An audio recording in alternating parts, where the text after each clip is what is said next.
안녕하세요. 지하철도 시스템 탐험에 여러분을 초대합니다. 가볼까요? 런던 지하철 또는 런던 사람처럼 말하고 싶다면 튜브는 매년 약 18억 명의 승객을 수송하는데 이건 중국 인구와 거의 맞먹어요. 한꺼번에 몰리는 게 아니라서 다행이에요. 그러면 줄이 아주 길 거예요. 런던에는 세계에서 가장 오래된 지하철이 있어요. 첫 번째 노선은 1863년에 개통되었어요. 오늘날에도 대부분의 노선이 여전히 사용되고 있기 때문에 훌륭한 설계를 했다는 건 의심의 여지가 없어요. 다른 노선들이 계속 건설되었고 현재 그 도시는 세계에서 가장 유명한 대중교통 시스템을 갖추고 있어요. 하지만 인생에서 가장 좋은 대부분의 것들처럼 튜브에도 결함이 있어요. 매년 계속 더러워지고 있어요. 한 기사에서 1900년대 터널 내부의 평균 온도가 섭씨 14도 정도였다는 걸 증명하고 있어요. 그럼 어떻게 몇 년에 걸쳐 찜통이 된 거죠? 몇 가지 요인이 있지만 터널 자체부터 시작해 볼게요.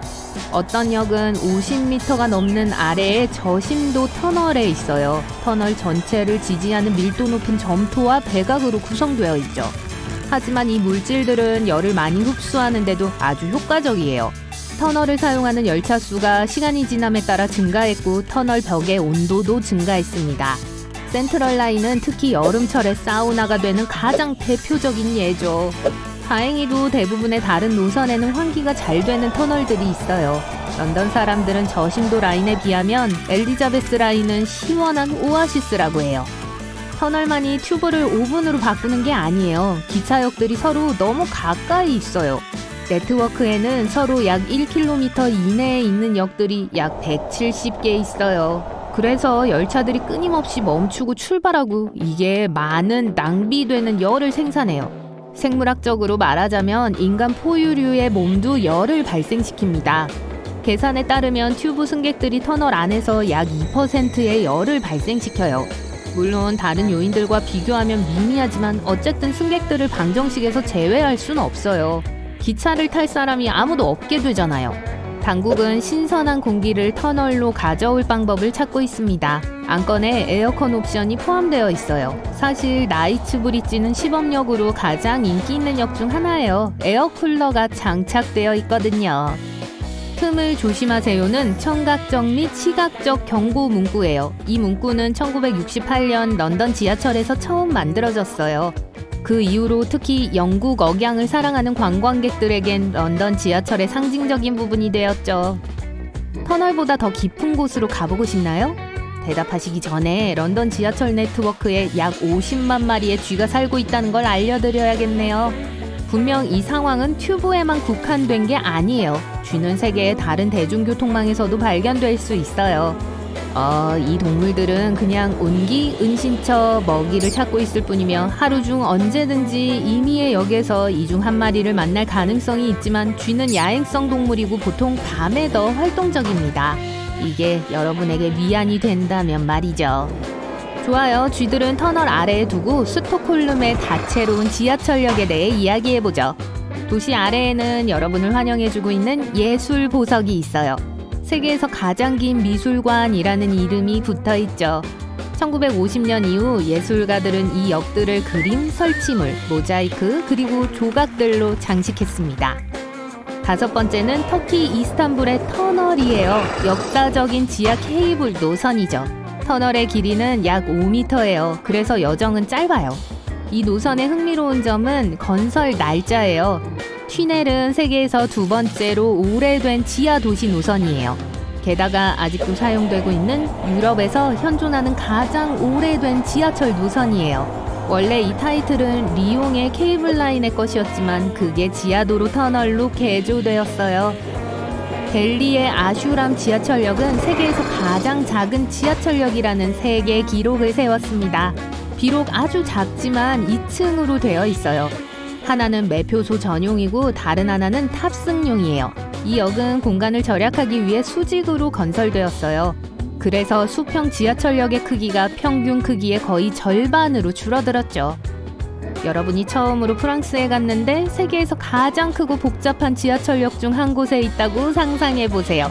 도움을 요청하시겠어요? 아니면 스스로 나갈 길을 찾으시겠어요? 아니면 노선이 여러분을 어디로 데려갈지 몰라 길을 잃고 지상으로 올라갈 수도 있죠. 만약 이게 여러분의 계획이라면 샤틀레 레알이 여러분에게 딱일 거예요. 이 역은 3개의 기차 노선과 5개의 지하철 노선을 연결해요. 승강장은 최대 800m 떨어져 있어요. 사람들에게 덜 복잡하도록 3개의 구역으로 나누어져 있죠. 매주 평일에는 75만 명 이상의 승객이 이용합니다. 뉴욕시는 세계에서 가장 많은 역을 보유한 기록을 갖고 있습니다. 환승까지 합치면 472개의 역이 있어요. 인상적이게도 이 중 470개는 1년 중 매일 24시간 운영돼요. 뉴욕 사람들 운 좋네요. 재밌는 사실은요, 뉴욕시의 모든 지하철 선로를 서로 끝에서 끝까지 붙인다면 시카고에 도착할 수 있을 만큼 길 거예요. 상하이 지하철은 노선 길이가 가장 긴 지하철 네트워크예요. 803km이고 약 38억 번의 여행으로 가장 높은 연간 승객 수를 보유하고 있죠. 세계에서 가장 작은 지하철 시스템은 어떨까요? 카르메리트입니다. 약 1.6km 길이의 터널 하나에 4대의 지하철과 6개의 역만 이동 가능해요. 다음 역은 코펜하겐입니다. 일부 지하철역은 지하에 위치해 있지만 엘리베이터 타워와 유리 피라미드 덕분에 지상에서 볼 수 있어요. 아래 플랫폼까지 햇빛을 보내주기 위해 피라미드가 있어요. 쾌적한 자연광을 받으며 지하철이 오기를 기다리는 건 멋지겠죠? 코펜하겐의 지하 시스템에 대한 또 다른 흥미로운 점은 무인 열차라는 거예요. 24시간 운영되는 최초의 무인 지하철 중 하나예요. 물론 철도는 약간의 유지 보수가 필요하지만 코펜하겐 지하철 네트워크에는 문제가 되지 않아요. 왜냐하면 이중선로 시스템을 갖고 있기 때문이에요. 이 시스템에서 전문가들은 다른 노선이 계속 운행되는 동안 한 선로에서 작업할 수 있어요. 그런데 메트로라는 단어는 어디서 유래했을까요? 파리 메트로폴리탄을 줄인 말이에요. 한때 네트워크의 대부분을 운영했던 회사의 이름이 너무 길어서 전 발음하지 못하겠어요. 어쨌든 파리 사람들은 그걸 줄여서 불렀어요. 르 메트로폴리탄으로 말이죠. 그런 다음 이 문구가 빠르게 메트로라고 줄여졌습니다. 시간이 지나면서 모든 지하철 네트워크를 가리키는 일반적인 단어가 되었어요. 두바이 메트로 객실은 3가지 다른 서비스 클래스를 제공해요. 실버, 골드, 여성 및 어린이 전용이요. 그래서 지하철 4대의 이름은 실버 클래스예요. 일반적인 지하철 차량 배치로 운행돼요. 하지만 나머지 1개는 2개의 선실로 나뉘어져 있어요. 한 객실은 여성과 어린이 전용 객실이고 다른 객실은 골드 클래스예요. 골드 클래스에는 여러분이 일반적으로 기차나 비행기에서 볼 수 있는 편안한 개별 좌석을 갖추고 있어요. 골드 클래스 티켓이 더 비싸요. 객실 벽에는 경고 표시가 있습니다. 해당 티켓 없이 골드 클래스를 여행하는 사람들에게는 $27의 벌금이 부과돼요. 프라하 지하철 노선 색 뒤에는 숨겨진 의미가 있습니다. 선들이 기하학적이며 현대적인 디자인을 하고 있죠.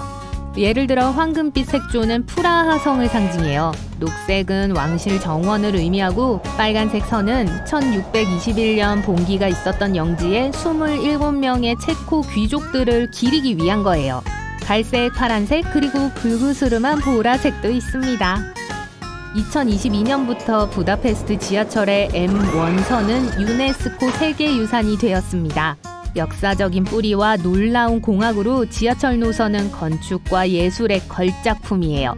또 1호선은 부다페스트에서 가장 오래된 지하철 노선이에요.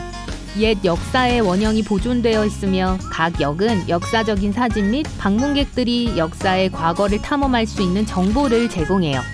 마지막으로 대중교통으로 여행하는 게 자동차로 여행하는 것보다 마일당 10배 더 안전하다는 걸 알고 계셨나요? 이제 아시겠군요.